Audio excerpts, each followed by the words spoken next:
It is political panel time, isn't it exciting? Well, I guess we'll find out. Republican strategist, former Senate candidate in Washington State, Tiffany Smiley, Democratic strategist, former advisor to not just Bill, but Bill and Hillary Clinton, Richard Goodstein. Great to have you with us.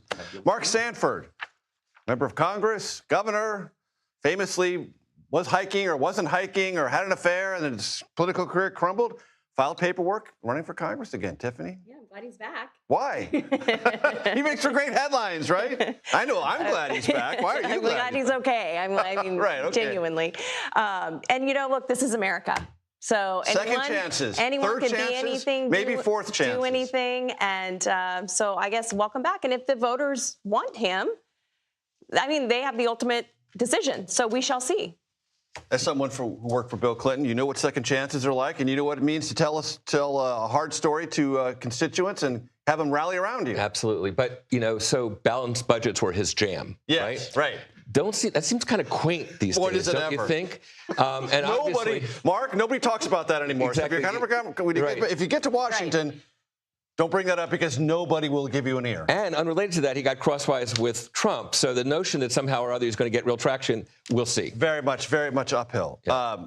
So notice News of the U.S., frequent reporters on this show, has a headline, TMZ, you know about TMZ, has a new obsession vacationing members of Congress. It wants political pictures of members of Congress not here in Washington solving the government shutdown, dealing with Department of Homeland Security, but doing something else.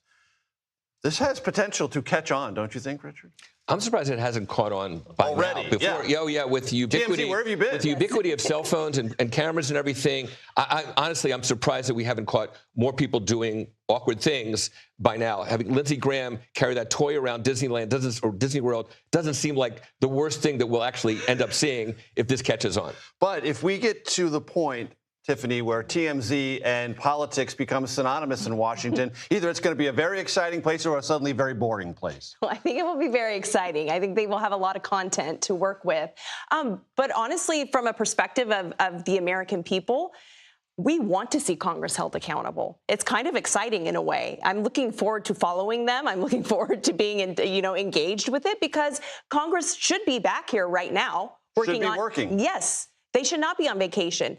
TSA agents are not getting a paycheck. Americans are in long lines at airports. It's unacceptable, and it's high time that it was brought out. It was brought out publicly to account. And to be clear, because of the executive order, which is of some uncertain legality, TSA personnel are beginning to receive back pay, but the rest of Department of Homeland Security isn't.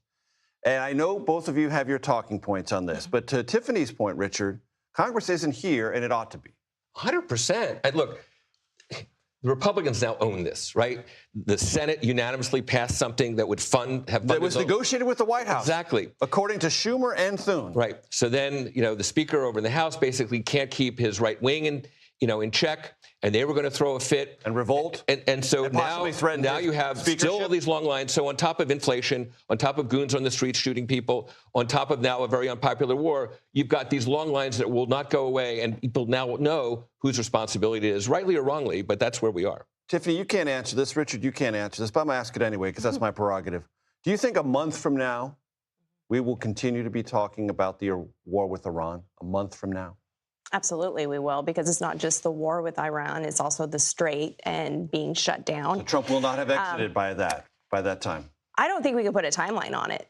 I will say that Trump has been clear about his objectives and what he needs to achieve, and they are doing that. We do know that drones and missile attacks are down nearly 90%. So it seems that it's trending in the right direction, that they've lost sort of their power or their gusto. But it's something to watch. I mean, there could be a potential global oil crisis that I think Trump is trying to work on behind the scenes as well. And we don't know how long it will take to get the Strait open. But I have said, I think by November, we will start to see gas prices down. I think we will be having a very different conversation at this table. Richard, that just made you smile from ear to ear. Oh, November, great. Exactly. Gas prices all through the midterm campaign cycle. I think this is baked in already in a horrible way for Republicans. Just look at Do you think the war will be over in a month? No. Okay, and so neither of you believe that. Look at what Trump said literally the day after. Go back and read the papers. It was regime change. Remember, people should take to the streets.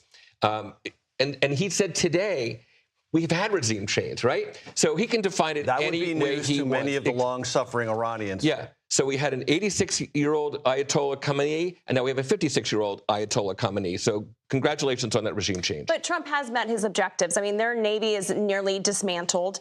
Their missile system is destroyed. And he's met those clear objectives. So those are really good things for the world, for Iran.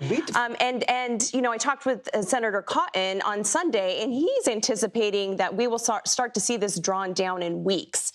So it's definitely something Senator to watch. John Cotton, but they are, chairman of the Intelligence Committee. Yes. But they are definitely meeting certain objectives that aren't really being widely accepted. But we've redefined the objectives, right? Again, on day one, it was regime change, no check. Missile, the nuclear materials, no check. Disabling proxies, no check. We see still what the Houthis and what Hezbollah are doing. So literally, you kind of go down the list of the things. Now they've redefined it. Army, Navy, great. Congratulations. All the mess that we kind of wanted to prevent, we're still facing. Richard, you get the last word. Tiffany, I know you want to jump in, but we're out of time. Oh, no, I have something really but all quick it to means is say. you got to come back. You got to come back. You got to come back. All right? Tiffany, Smiley, Richard Goodstein, thank you very much. I appreciate it.